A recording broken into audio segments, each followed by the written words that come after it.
Chapter 18. Who am I? Who are you? The book starts with the following quote from my university days. Many years ago I was asked, "Who are you?" This was before independence and I understood my credentials were being questioned. My reply was, first, I am a human being, and secondly, I am a Namibian. Last and least important, I am colored. Now I am at the brink of turning 40 and take the time to sit back and look back at the mileposts during my life.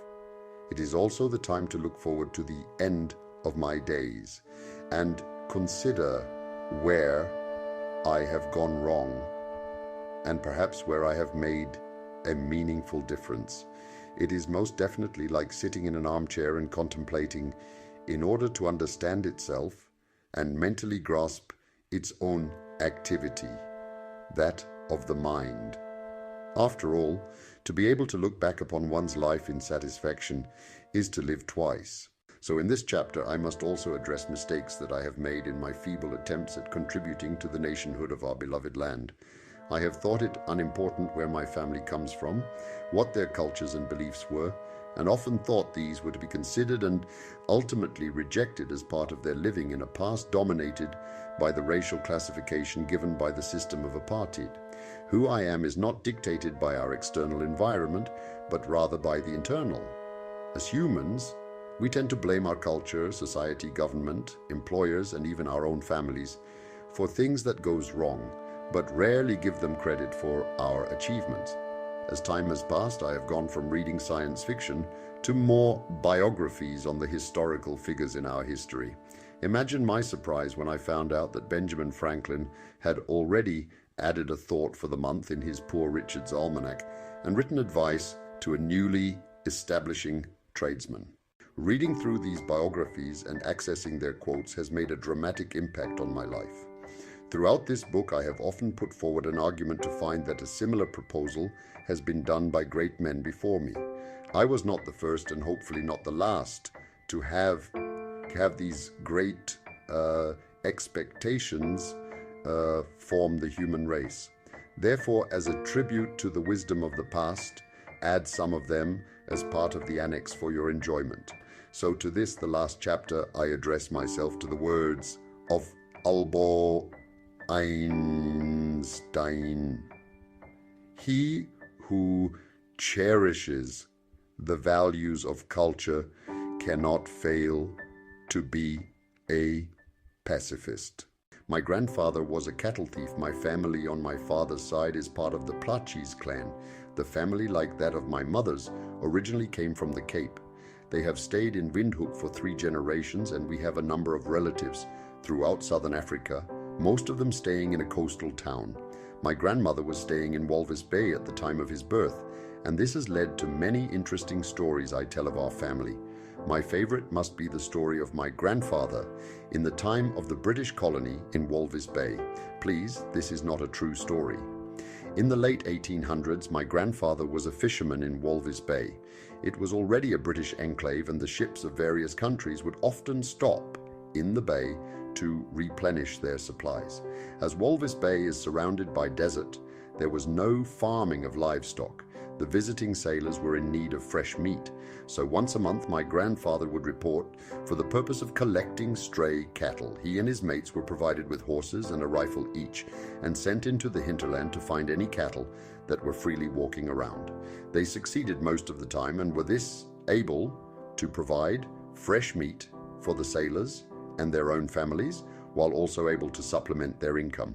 However, I am sure the rightful owners of the cattle considered my grandfather and his band as cattle thief. In the meantime, the sailors saw it differently. They considered him a privateer. In much the same way, Sir Francis Drake of the British Navy, also known as the Queen's Pirate, was seen by other nations as a pirate rather than an English hero. Thus, my grandfather was a cattle thief. Differences in Namibia. We have thrown the baby out with the bathwater. This is the only explanation of the total lack of information based on cultural affiliations in our census in Namibia. Unfortunately, this attitude of "let's pretend it is not there" does not make it so. Even in South Africa, where the apartheid system was the most formalized, They have recognized the need to keep the information and knowledge of all cultural groups as part of the Rainbow Nation. Discrimination because of race, color, or culture is a thing of the past and is replaced by recognition and acceptance of our differences. We have also outlawed discrimination on the basis of gender, yet still need this categorization to measure the needed changes that must take place in our country for gender equality. In the same way, it is important to note that when a previously marginalized group, such as the San people, have qualified teachers from within their own tribe and culture, the lack of recognition of certain groups can have detrimental effects on our country. Look at what has happened to some of our pre-independence orphans who returned from East Germany. More recently, we have seen the SWAPO veterans and orphans also wishing to be recognized as a distinct group with specific needs. In the near future, we will see a new group forming of AIDS orphans who have grown up differently with specific disadvantages that need to be addressed to allow them to fully pluck the fruits of our freedom. What culture shall all these groups inherit? There is a national culture, Namibia. Thus we can refer to our language as Namlish, with its peculiarities and pronunciations. We're known by our friends and foes on the sport fields as the brave warriors and the biltong boer. In business, we refer to the marketing process. It starts with an analysis of the present and then moves to develop a strategy. In marketing, it is recognized that to provide the best product for the customer, you need to segment the market. Tools such as the living standards measurement are used to focus our marketing efforts. A typical LSM would include age, gender, race or cultural group, and income. Living standards measurement study, LSMS household surveys, have become an important tool in measuring and understanding poverty in developing countries. The people of Namibia are the customer. To serve our people better, we must recognize our difference not only in gender or language, but also in race. The census in Namibia must measure the race and culture embraced by each resident in future. The tertiary education institutes in Namibia must then participate in research focusing on cultural, racial, gender, urban-rural, economic, and livelihood inequalities in Namibia. This ongoing research must continue to ask what the relationship is between the growth and spatial distribution of the public and private economic sectors. It must also encompass the formal and informal economy, the nature of poverty, the characteristics of poor areas, and socio-economic empowerment. On being colored, I am a colored. I am a colored because my parents raised me as such and because of the environment around me. Most importantly, I can answer my young daughters who were not born during apartheid when they ask me, "Daddy, what am I?" I can laugh loudest and longest when I see a caricature of a colored woman gossiping with her neighbor over the fence. It happens in my family, even though now it is over the cell phone and sometimes in the doctor's waiting room. The next observation by people is obviously the one about the typical colored. It is either the LBS League, brag and steal, lie, cheat and steal, or the drinking, smoking, drugs, swearing and loafing around, and most commonly having babies at a young age. I even had a white young lady tell me that I should not wear baggy clothes the way the coloreds do. Duh! And let's not forget the one thing that carries over from one generation to another, our love of going to nightclubs and just hanging, nay daddy ons hang net. These attributes are found across all cultures. The fact that as a group we are more tolerant and probably make more fun of it ourselves does not mean that all coloreds are like this.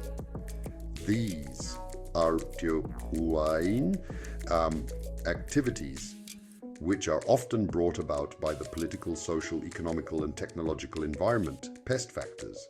I believe the perceptions of a drinking and marijuana smoking culture has its origins in the origins of our own nationhood. Most of our forefathers were the offspring of male European settlers who settled in the Cape and their Bantu slaves, female. These bastards were rejected by their mother's family and not recognized by their fathers. It is a historical fact that many workers were paid with wine rather than money. Now consider being rejected by both sides of your family and paid in alcohol. What is your worth as a person. Are you worth 5 liters of wine? This cycle is obviously degrading and leads to a very low self-esteem. This leads in turn to low confidence levels in your worth and that of your family. This is the big challenge facing the coloreds with which we still struggle today. So those who do drink, do drugs, swear and loaf around in all cultures are really broken people who have not realized their own true worth in life. So let's leave the stereotyping out. So, if we are not that, what are we as a tribe? Most of us, me included, has lost touch with what we are as a colored tribe in Namibia and the broader Southern Africa. Most importantly, we must accept our history and be proud of what our forefathers have done to get us to where we are today. It is time to stop using the terminology of we are so-called coloreds. We are Namibian coloreds, proud to be working to a better future for our family, tribe and country. I quote from a paper by R. van der Raas at the Symposium on Slavery 2008. The question of identity is one which elicits wide, wordy and largely useless response. In this country, there is continuous debate about the matter and mostly about and from the colored people. Who are we? Why? Where from? Where to? Some even ask, are we? Are there colored people? The ridiculousness of these questions is compounded by the attempts at answers. We are not colored, we are simply human. We are, but we refuse to be called colored. And so into various degrees of asininity. If the matter of mixed descent is raised, it will most likely be met with the response that all the peoples of the earth are mixed. Of course, there is some truth in this, but it evades the other truth, namely that which the philosophers call immediate perception. We are colored because people look at us and regard us as colored. Finish en clair. The term women's rights refer to freedoms and entitlements of women and girls of all ages. These rights may or may not be institutionalized, ignored or suppressed by law, local custom and behavior in a particular society. These liberties are grouped together and differentiated from broader notions of human rights because they often differ from the freedoms inherently possessed by or recognized for men and boys, and because activists for this issue claim an inherent historical and traditional bias against the exercise of rights by women and girls. Issues commonly associated with notions of women's rights include, though are not limited to, the right to bodily integrity and autonomy, to vote, universal suffrage, to hold public office, to work, to fair wages or equal pay, to own property, to education, to serve in the military or be conscripted, to enter into legal contracts, and to have marital, parental, and religious rights. Women and their supporters have campaigned and in some places continue to campaign for the same rights as modern men. The Protocol to the African Charter on Human and People's Rights on the Rights of Women in Africa, better known as the Maputo Protocol, guarantees comprehensive rights to women, including the right to take part in the political process, to social and political equality with men, to control of their reproductive health, and an end to female genital mutilation. As the name suggests, it was adopted by the African Union in the form of a protocol to the African Charter on Human and People's Rights. After much thought on women's issues, I thought to ignore the issue. Because after all, what would I have to say about women's rights? Exactly. If I encourage Namibians to uphold equality, I must evaluate my own perceptions in this regard. A woman is as good as any man. The problem is rather with the marketing of woman in our environment. I sometimes despair when I read a female politician said, "If it had been a man, we don't mention their gender." Lastly, I am probably biased as I have 5 daughters. But trust me, they grow up thinking they are better than men. Abortion human rights. Watch considers abortion within the context of human rights, arguing abortion is a highly emotional subject and one that excites deeply held opinions. However, equitable access to safe abortion services is first and foremost a human right. Where abortion is safe and legal, no one is forced to have one. Where abortion is illegal and unsafe, Women are forced to carry unwanted pregnancies to term or suffer serious health consequences and even death. Approximately 13% of maternal deaths worldwide are attributable to unsafe abortion, between 68,000 and 78,000 deaths annually. I've often been asked what my opinion of abortion is. My Christian upbringing immediately jumps in and shouts, "No." I see no wrong in contraceptives as a form of birth control, but the abortion issue becomes too emotional, too quickly. However, what are we doing as a community to support pregnant young girls?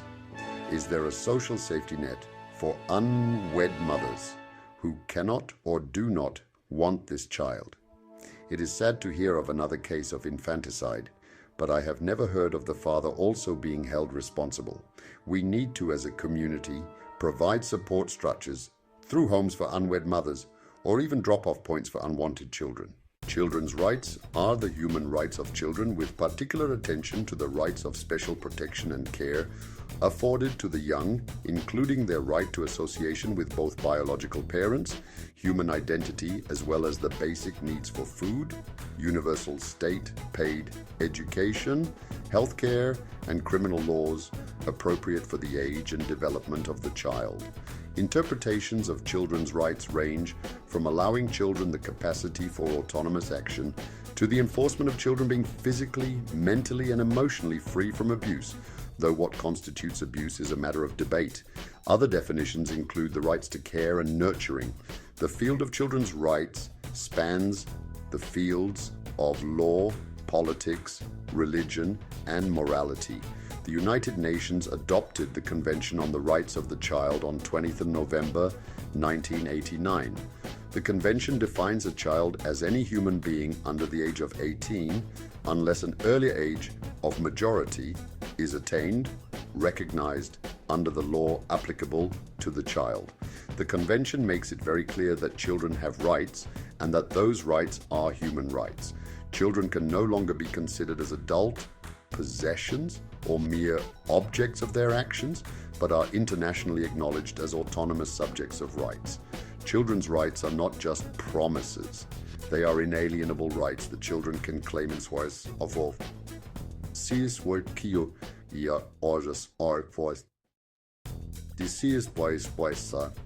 Four principles lie at the core of the Convention, namely A, the right to equal treatment. Children must not be discriminated against.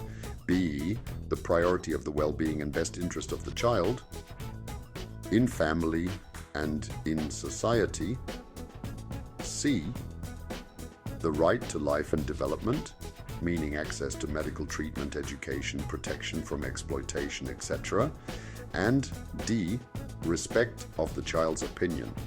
With these four principles, which became normative for the relevant legislation in many countries, the Convention has created the environment conducive to ensuring children's rights across the planet. Namibia ratified the Convention on the Rights of the Child on 30th September 1990. However, a gap remains between ratification and practical implementation into national legislation. It took Namibia almost 2 decades to draft suitable legislation by way of the proposed Child Care and Protection Bill, which reflects the principles of the Convention in the Namibian context. It is hoped that this bill will soon be fully enacted and operational.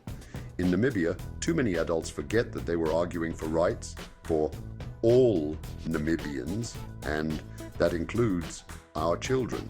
During the 1980s, Namibian students were at the forefront of the independence struggle, and many were willing to lay down their lives for the struggle. It is time we recognize this and accord our children the respect they deserve. Why a day for the African child?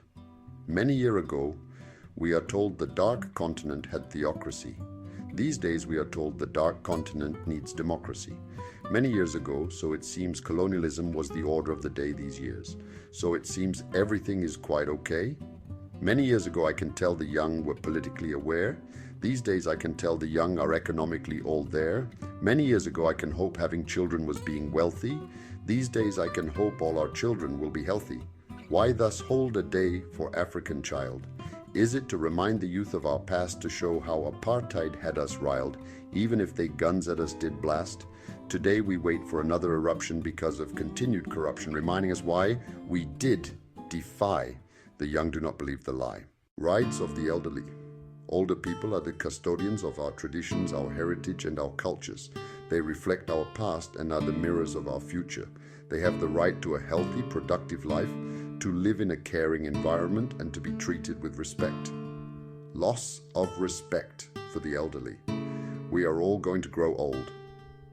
As human beings, we are the only conscious animal that is aware that one day our own existence will end. This is scary, and many of us prefer to ignore this through denial and repression. However, we only know this because we have a memory of those who have passed before us. Our memories are not only there to remind us of the bad things such as death, but also plays an important role in our development and survival.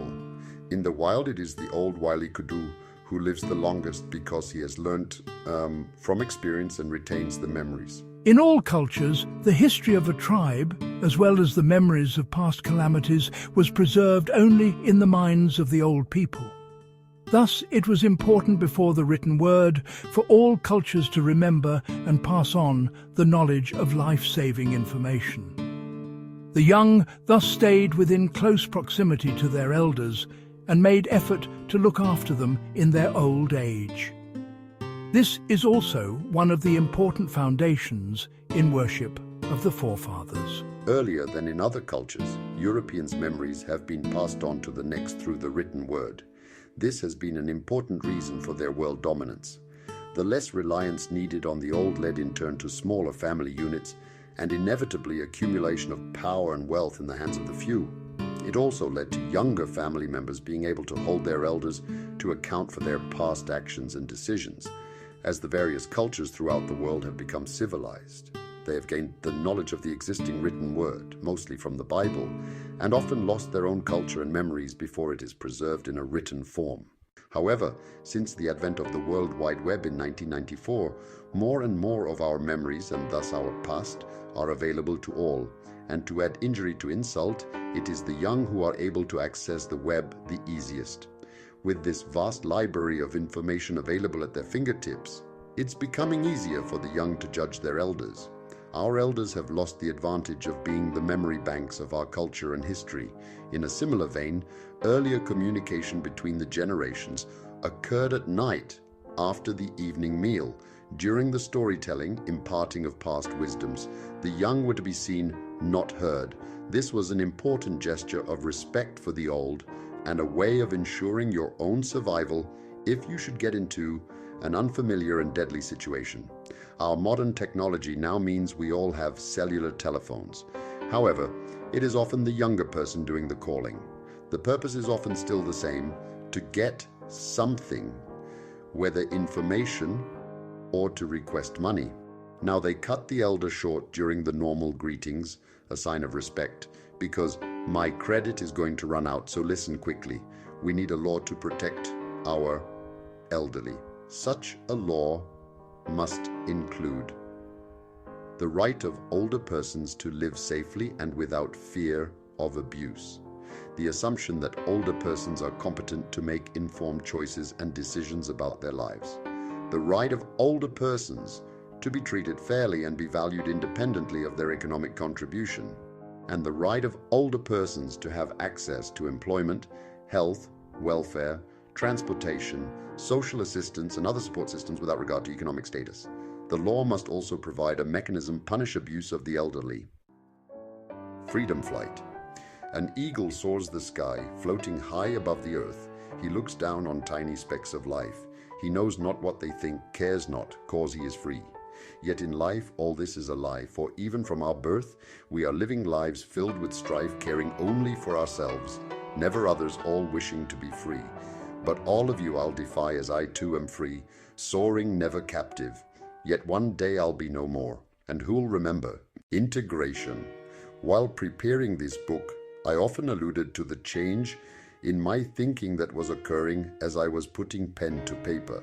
Perhaps one of the most profound of these new thoughts was the issue of integration. What is integration? Why is it an issue for a book of this nature? Most importantly, why is it an issue for me? Reconciliation and integration. The United Nations General Assembly adopted a resolution that 2009 be declared the International Year of Reconciliation. In the words of this august body, when it set its agenda to focus the world's attention on reconciliation in 2009, dialogue from opposing sides is an essential element of peace and reconciliation. At the time of independence, reconciliation was the strategy used to respond to the past violations of human rights. I see the process of reconciliation only being the beginning of nation building. Now it is the time for the bringing together of all the different strands of our cultures into a common fabric.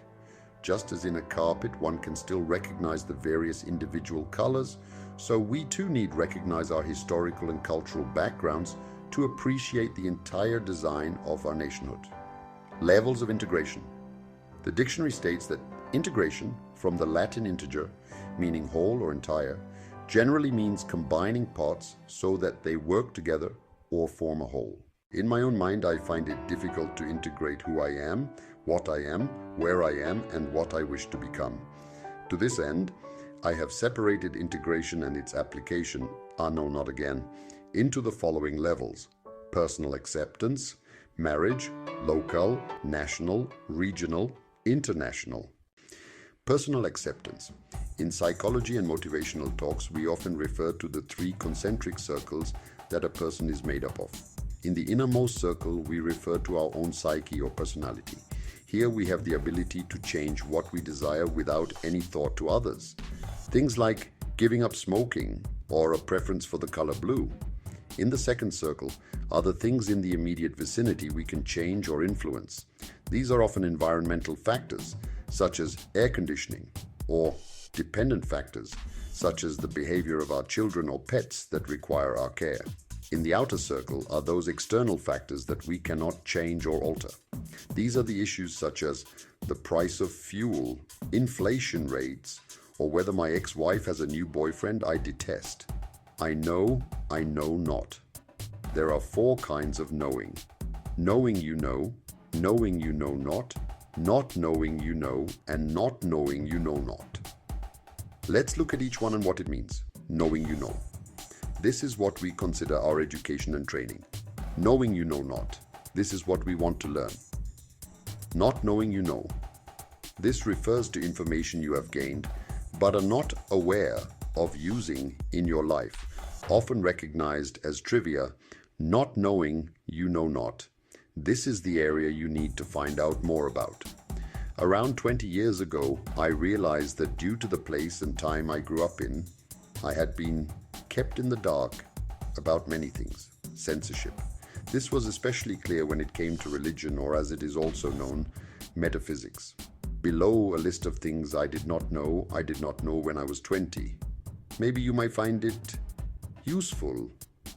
Ramtha, Reiki, Aristotle, 7 Habits of Successful People, The Art of Loving a Woman, The Art of Keeping a Good Woman, Not Knowing I Know Not.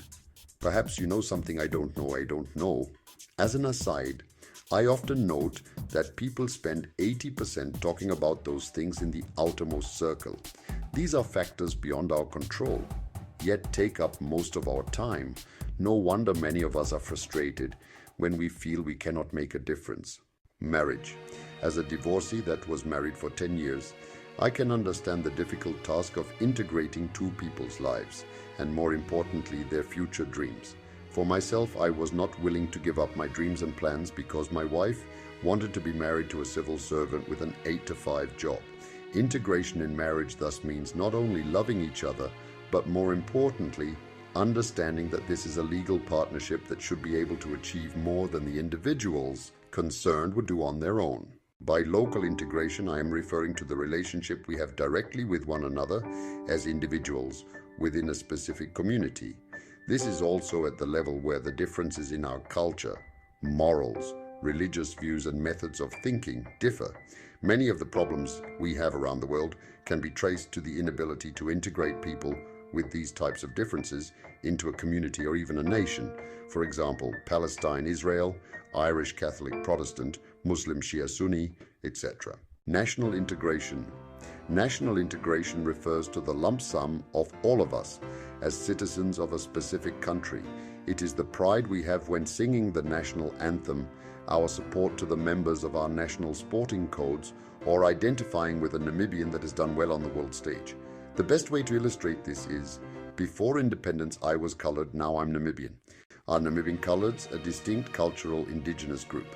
According to Wikipedia, a contemporary working definition of indigenous people for certain purposes has criteria which would seek to include cultural groups either before or its subsequent colonization or annexation, or alongside other cultural groups during the formation and or reign of a colony or nation state, and who furthermore have maintained at least in part their distinct cultural, social, organizational, and or linguistic characteristics, and in doing so remain differentiated in some degree from the surrounding populations and dominant culture of the nation-state. To the above, a criterion is usually added to also include peoples who are self-identified as indigenous, and or those recognized as such by other groups. Regional integration refers to the membership of various bodies such as the Southern African Customs Union, SACU, SADC, and the African Union. It is accepting the colonial differences such as language, francophone, etc., as well as the religious differences such as Christianity and Islam, and working together for the improvement of all our lives on the African continent. International. I am not sure we will ever be able to have international integration unless there is a threat from outside. Perhaps global warming is such an issue and will allow us to work together or die together. Most of the Namibian peoples have come to this area leaving behind war or oppression of some sort or the other. They chose this inhospitable place to settle and live peacefully, not only with one another, but also with the natural environment they found themselves in. During periods of oppression, they have not had a choice but to react to ensure their continued peace and stability. After independence, it was only natural that Namibians should choose to have one of the best constitutions in the world that ensures this peace and continued peaceful coexistence with one another. The policy of reconciliation was as natural for its people as breathing and eating. Today, Namibia is a model that few other countries can emulate. Worldwide, countries struggle with problems of integration. These differences take the form of religion, language, customs, or race. In Namibia, these differences are recognized, but do not form the basis of either government policy decisions or social interaction.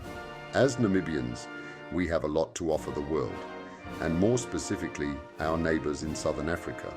We are an institute of integration, where peoples from other parts of the world can come to learn what we know. We have a dependency on our fellow human beings and the natural environment in which we stay.